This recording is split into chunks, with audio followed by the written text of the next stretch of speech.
मयादितरतश्चार्थेष्वभिज्ञस्वराट् तेने ब्रह्महृदाय आदिकवये मुह्यन्ति यं सूरयः तेजो वारिमृदां यथा विनिमयो यत्र त्रिसर्गो मृषा धाम्ना स्वेन सदा निरस्तकुहकं सत्यं परं धीमहि धर्मविज्ञानवैराग्यपरमैश्वर्यशालिनः आनन्दतीर्थभगवत्पादान् वन्दे निरन्तरम् आनन्दतीर्थोपदिष्टो निधिर्नारायणह्वयः प्रदर्शितो येन सम्यक् जयतीर्थं तमाश्रये नौमिन्यायसुधादिकृज्जयमुनीन् श्रीपादरट्सन्मणीन् व्यासार्यान् विविधागमब्धिविहरान् श्रीवादिराजानपि वन्दे हंसवरान् रघुत्तमगुरून् वैदग्ध्यपारां निधीन् श्रीसत्यव्रतराघवेन्द्रमुनिपान् सद्बोधसध्यानपान् सत्याभिज्ञकराब्जोत्थान् पञ्चाशद्वर्षपूजकान् सत्यप्रमोदतीर्थार्यान् नौमिन्यायसुधारतान्. ಶ್ರೀಕೃಷ್ಣ ಪರಮಾತ್ಮ ಕೇವಲ ತನ್ನ ಕೃಪಾದೃಷ್ಟಿಯಿಂದ ಅಮೃತವನ್ನು ಸುರಿಸುವ ತನ್ನ ಕೃಪಾದೃಷ್ಟಿ ಈಕ್ಷಯ ಅಮೃತ ವರ್ಷಿಣ್ಯ ಆ ಭಗವಂತನ ಕೃಪಾದೃಷ್ಟಿ ಇದೆ ಅಂದರೆ ಅಮೃತ ಧಾರೆಯೇ ನಮ್ಮ ಮೇಲೆ ಸುರಿತಾ ಇದೆ ಅಂತ ಅರ್ಥ.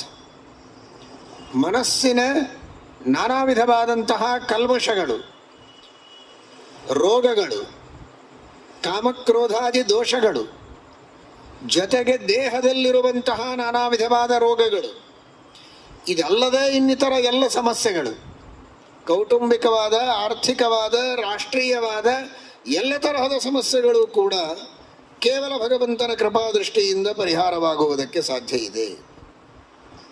ಅಂತಹ ತನ್ನ ಅಚಿಂತ್ಯವಾದ ಅದ್ಭುತವಾದ ಕೃಪಾದೃಷ್ಟಿಯ ಮಹಿಮೆಯನ್ನು ಅತ್ಯಂತ ಕೃಪೆಯಿಂದ ಪರಮಾತ್ಮ ತೋರಿಸಿಕೊಟ್ಟಿದ್ದಾನೆ. ಆ ಕೃಪಾದೃಷ್ಟಿಯ ಮಹಿಮೆ, ಗರಿಮೆ, ಮೇಲ್ಮೆ ಬೇಕಾದಷ್ಟಿದ್ದರೂ ಕೂಡ ದೇವರು ಅದನ್ನು ನಮಗೆ ತೋರಿಸಿ ಅನುಗ್ರಹ ಮಾಡಬೇಕು ಅಂತಿಲ್ಲ. ಅದನ್ನು ಹಾಗೇ ಗಂಭೀರವಾಗಿ ಮುಚ್ಚಿ ಇಟ್ಟುಕೊಳ್ಳಬಹುದು, ಆಚ್ಛಾದಿತವಾಗಿ ಹಾಗೇ ಉಳಿಸಬಹುದು, ನಮಗದು ಗೊತ್ತಾಗದೇ ಹೋಗಬಹುದು.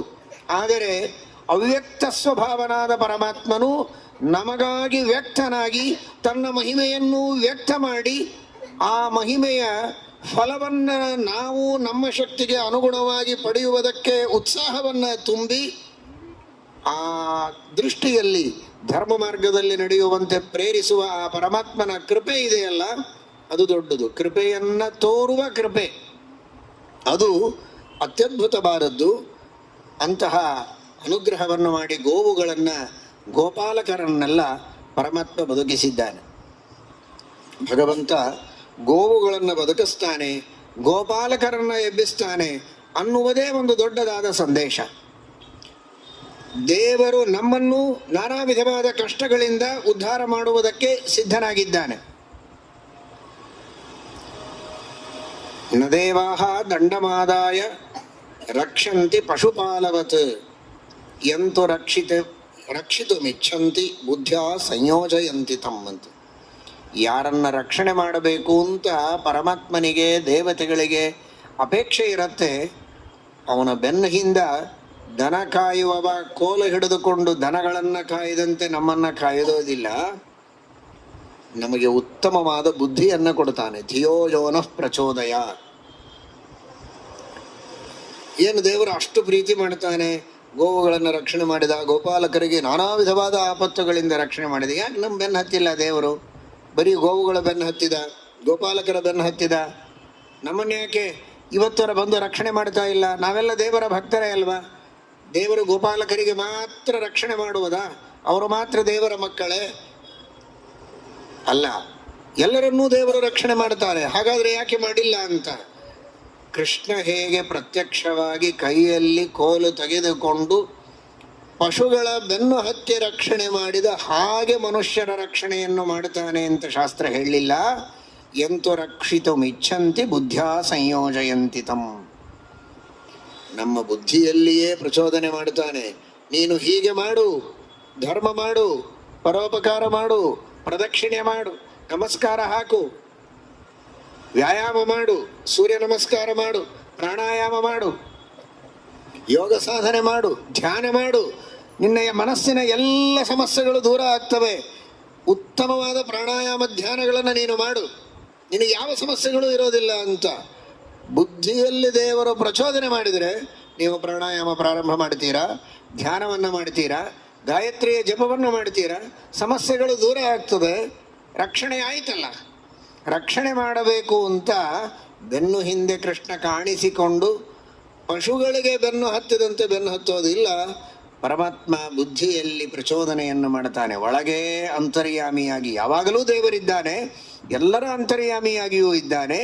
ವಿಶೇಷವಾಗಿ ಭಕ್ತಿಯನ್ನು ಮಾಡುವವರಲ್ಲಿ ಇನ್ನೂ ಅನುಗ್ರಹ ಮಾಡುವುದಕ್ಕಾಗಿ ಹೆಚ್ಚಿಗೆ ತನ್ನ ಸನ್ನಿಧಾನವನ್ನು ಇಟ್ಟು ವಿಶೇಷವಾಗಿ ಪರಮಾತ್ಮ ಪ್ರೇರಣೆಯನ್ನು ಮಾಡ್ತಾನೆ.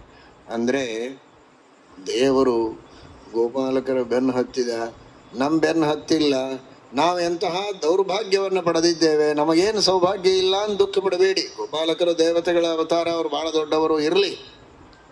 ಆದರೆ ದೇವರು ನಮಗೂ ನಮ್ಮ ಯೋಗ್ಯತೆಗೆ ತಕ್ಕ ಹಾಗೆ ಅನುಗ್ರಹವನ್ನು ಮಾಡಿದ್ದಾನೆ. ಏನು ಅನುಗ್ರಹ ಮಾಡಿದ್ದಾನೆ?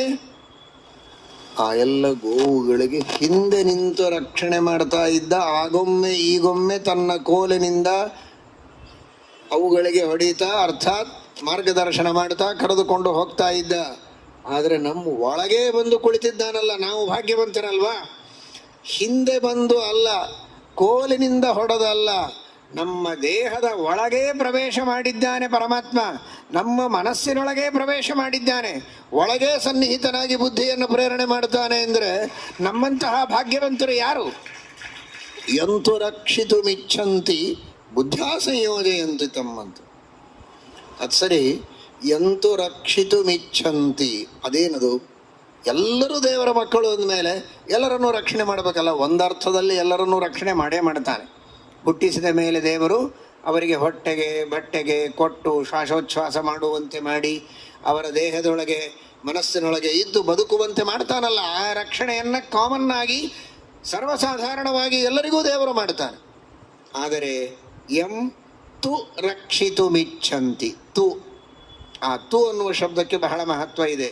ವಿಶೇಷವಾಗಿ ರಕ್ಷಣೆ ಅಂದರೆ ಬರೀ ಹೊಟ್ಟೆ ಬಟ್ಟೆ ಅಲ್ಲ, ಉತ್ತಮವಾದ ಜ್ಞಾನ, ಪರಲೋಕ ಸಾಧನೆಯನ್ನು ಮಾಡುವಂತಹ ಒಂದು ಪ್ರವೃತ್ತಿ, ಶಾಶ್ವತವಾಗಿ ಸ್ಥಿರವಾಗಿ ಉಳಿಯುವಂತಹ ಉತ್ತಮವಾದ ಸಾತ್ವಿಕ ಕೀರ್ತಿಯನ್ನು ಜಗತ್ತಿನಲ್ಲಿ ಉಳಿಸಿ ಹೋಗುವಂತಹ ಸತ್ಕರ್ಮಗಳು, ಅಂತಹ ಕರ್ಮಗಳನ್ನು ಮಾಡಿಸಿ ಆ ಕೀರ್ತಿಯ ಕವಚ, ಆ ಕೀರ್ತಿಯ ಶರೀರ.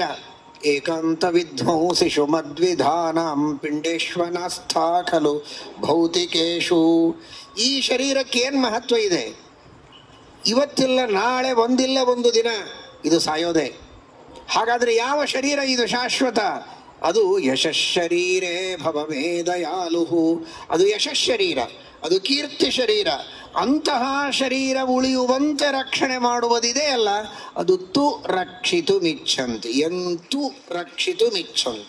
ಆ ರೀತಿಯ ರಕ್ಷಣೆಯನ್ನು ಕೊಡುವುದಕ್ಕಾಗಿ ಏನು ಪರಮಾತ್ಮ ಸನ್ನಿಹಿತನಾಗಿ ನಮಗೆ ಅನುಗ್ರಹ ಮಾಡಬೇಕಾಗಿದೆ ಅಲ್ಲ, ಅಂಥ ರಕ್ಷಣೆಯನ್ನು ದೇವರು ನಮಗೆ ಕೊಡಬೇಕಾಗಿದ್ದರೆ ನಾವೇನು ಮಾಡಬೇಕು?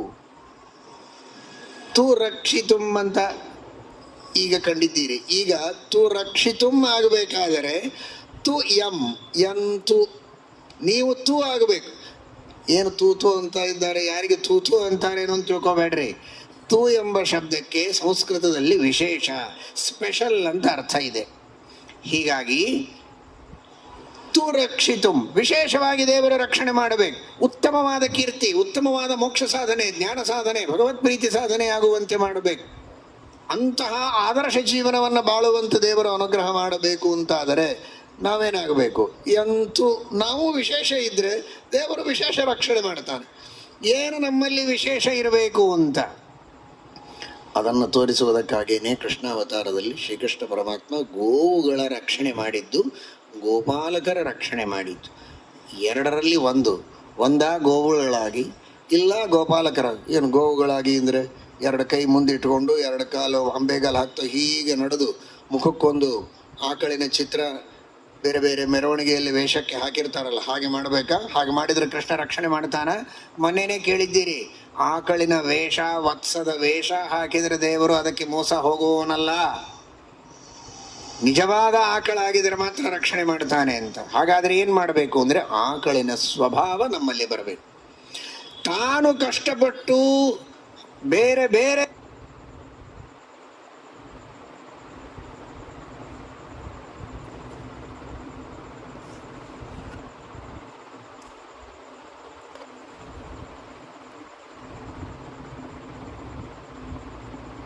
ಕೊಡುವ ಆಕಳಿನಂತೆ ತಾನು ಕಷ್ಟಪಟ್ಟು ಸಾಕಷ್ಟು ಶ್ರಮವನ್ನು ಪಟ್ಟು ಸಾಕಷ್ಟು ದುಃಖವನ್ನು ಅನುಭವಿಸಿ ಸಜ್ಜನರಿಗೆ ಉತ್ತಮವಾದಂತಹ ಜ್ಞಾನ, ಉತ್ತಮವಾದ ಪುಣ್ಯ, ಉತ್ತಮವಾದ ಸುಖ, ಈ ತರಹದ ಹಾಲನ್ನ ಅಮೃತವನ್ನ ಕೊಡುವುದಕ್ಕೆ ಯಾರು ತಮ್ಮ ಜೀವನವನ್ನ ಮೀಸಲಿಟ್ಟಿದ್ದಾರೆ ಅಂತಹ ಪರೋಪಕಾರದ ಸ್ವಭಾವ ಇರುವ ಜನರು ದೇವರ ದೃಷ್ಟಿಯಲ್ಲಿ ಗೋ, ಅವರು ನಿಜವಾದ ಆಕಳು. ಇಂತಹ ಸ್ವಭಾವ ನೀನು ಪಡೆದುಕೊಂಡಿದ್ದರೆ ನನ್ನ ಹತ್ರ ಬಾ, ನಾನು ರಕ್ಷಣೆ ಮಾಡ್ತೇನೆ. ಆಕಳೇ ಆಗಬೇಕು ಅಂತಲ್ಲ, ಆಕಳಿನಂತೆ ಪರೋಪಕಾರದ ಸ್ವಭಾವ ನಿನ್ನಲ್ಲಿದ್ದರೆ ಆಗ ನಾನು ರಕ್ಷಣೆ ಮಾಡ್ತೇನೆ ಅಂತ. ಅದಿಲ್ಲ ಅಂದ್ರೆ ಗೋ ಹೋಗ. ಹಾಗಾದ್ರೆ ಆ ಸ್ವಭಾವ ಇದ್ದರೆ ಮಾತ್ರ ನನ್ನ ಹತ್ರ ಬಾ, ಆಗ ನಾನು ನಿನ್ನನ್ನು ರಕ್ಷಣೆ ಮಾಡ್ತೇನೆ ಅಂತ. ಇಲ್ಲ, ಕೊನೆ ಪಕ್ಷ ನೀನು ಗೋ ಆಗದಿದ್ರೂ ಪರವಾಗಿಲ್ಲ. ಕೆಲವು ಗೋಗಳು ಇರ್ತಾವೆ, ಗೋಗಳು ಕೆಲವಿರ್ತಾವೆ, ಸಜ್ಜನರು ಇರ್ತಾರೆ, ಪರೋಪಕಾರ ಮಾಡುವಂತಹ ಸ್ವಭಾವ ಇರ್ತದೆ, ಯಾವಾಗಲೂ ಉತ್ತಮವಾದಂತಹ ಸದ್ವಿಚಾರಗಳನ್ನು ಮಾಡುವ, ಪರೋಪಕಾರ ಮಾಡುವ ಸಹಜ ಸ್ವಭಾವ ಪಡೆದವರಾಗಿರ್ತಾರೆ. ಅವರಿಗೆ ಪೋಷಣೆಯನ್ನಾದರೂ ಮಾಡು, ಅವರಿಗೆ ಬೆಂಬಲ ನೀಡು, ಅವರಿಗೆ ಸಹಾಯ ಮಾಡು, ಗೋಪಾಲಕನಾದರೂ ನೀನಾಗು, ಅಂದರೆ ನಿನ್ನನ್ನು ರಕ್ಷಣೆ ಮಾಡುತ್ತೇನೆ ಎಂಬುದಾಗಿ ಪರಮಾತ್ಮ ಹೇಳ್ತಾನೆ. ಗೋಪಾಲಕರನ್ನೂ ರಕ್ಷಣೆ ಮಾಡಿದ್ದಾನಲ್ಲ ಅನೇಕ ಆಪತ್ತುಗಳಿಂದ. ಈಗ ಸತ್ತವರು ಗೋಪಾಲಕರೇ, ಅಂತಹ ಗೋಪಾಲಕರನ್ನೂ ಪರಮಾತ್ಮ ರಕ್ಷಣೆ ಮಾಡಿದ್ದಾನೆ. ಸತ್ತವರನ್ನು ರಕ್ಷಣೆ ಮಾಡುವ ಸಾಮರ್ಥ್ಯ ಭಗವಂತನಿಗೆ ಇದೆ. ಜನ್ಮಾದ್ಯಸ್ಯ ಯತಃ, ಎಲ್ಲರಿಗೂ ಸಿಗೋದಿಲ್ಲ ಇದು. ಭಗವಂತನಿಗೆ, ಭಗವದ್ಭಕ್ತರಿಗೆ, ಪರಮಾತ್ಮನ ಅನುಗ್ರಹ ಪಡೆದ ಕೆಲವೇ ಜ್ಞಾನಿಗಳಿಗೆ ಅದು ಸಾಧ್ಯ ಇದೆ. ಕೆಲವು ವೈದ್ಯರಿಗೆ ಕೇಳ್ಕೊಳ್ತಾರೆ ಪೇಷಂಟ್ಗಳು, ಏನಂತ ಕೇಳ್ತಾರೆ, ಒಂದು ಪೇಷಂಟ್ ಕರ್ಕೊಂಡ್ಬರ್ತಾ ಇದ್ದೇನೆ, ಕರ್ಕೊಂಡು ಬಾ, ಬದುಕಿಸೋದು ನಿಮ್ಮ ಜವಾಬ್ದಾರಿ, ಕಂಪಲ್ಸರಿ ಬದುಕಿಸ್ತೇವೆ ಅಂತ ನೀವು ಹೇಳಿದರೆ ನಾನು ಕರ್ಕೊಂಬರ್ತೀನಿ. ಏನು ಹೇಳಬೇಕು ಪಾಪ ಡಾಕ್ಟ್ರು, ಪೇಷಂಟೇ ನೋಡಿಲ್ಲ. ನೀವು ಕಂಪಲ್ಸರಿ ಬದುಕಿಸ್ತೀನಿ ಅಂದ್ರೆ ನಾನು ಕರ್ಕೊಂಬರ್ತೀನಿ ಅಂದರೆ ಅವ್ರೇನು ಮಾಡಬೇಕು? ಏನು ಉತ್ತರ ಕೊಡ್ತಾರೆ ಗೊತ್ತಾ doctor? You come first. Pulse ಸರಿ ಇದ್ದರೆ ಕಂಪಲ್ಸರಿ ಬದುಕಿಸ್ತೇನೆ. ಕಂಪಲ್ಸರಿ ಬದುಕಿಸ್ಬೇಕಲ್ಲ, ಕಮ್ ಫಸ್ಟ್. ಪಲ್ಸ್ ನೋಡ್ತೇನೆ, ಪಲ್ಸ್ ಸರಿ ಇದ್ದರೆ ಕಂಪಲ್ಸರಿ, ಇಲ್ಲದೆ ಇದ್ದರೆ ನಾನೇನು ಮಾಡಲಿಕ್ಕಾಗತ್ತೆ?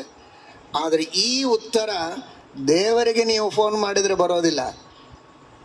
ಸತ್ತು ಹೋಗಿದ್ದಾನೆ, ಡೆಡ್ ಬಾಡಿ ಇದೆ, ನೋ ಪ್ರಾಬ್ಲಮ್, ತಗೊಂಡು ಬರ್ರಿ ಅಂತಾನೆ ಪರಮಾತ್ಮ, ಬದುಕಿಸ್ತಾನೆ. ಈ ಕ್ಷಯ ಅಮೃತ ಪರಿಶಿಣ್ಯ, ಅಮೃತ ಸುರಿಸುವ ತನ್ನ ಕೃಪಾದೃಷ್ಟಿಯಿಂದ ಸತ್ತ ಗೋಪಾಲಕರನ್ನ, ಗೋವುಗಳನ್ನು ಬದುಕಿಸಿ ತನ್ನ ಅಚಿಂತ್ಯವಾದ ಅದ್ಭುತವಾದ ಶಕ್ತಿಯನ್ನು ಮೆರೆದ ಶ್ರೀಕೃಷ್ಣ ಪರಮಾತ್ಮನಿಗೆ ಬೋಲೋ ಶ್ರೀಕೃಷ್ಣ ಭಗವಾನ ಕೀ. ಶ್ರೀಕೃಷ್ಣ ಅರ್ಪಣ.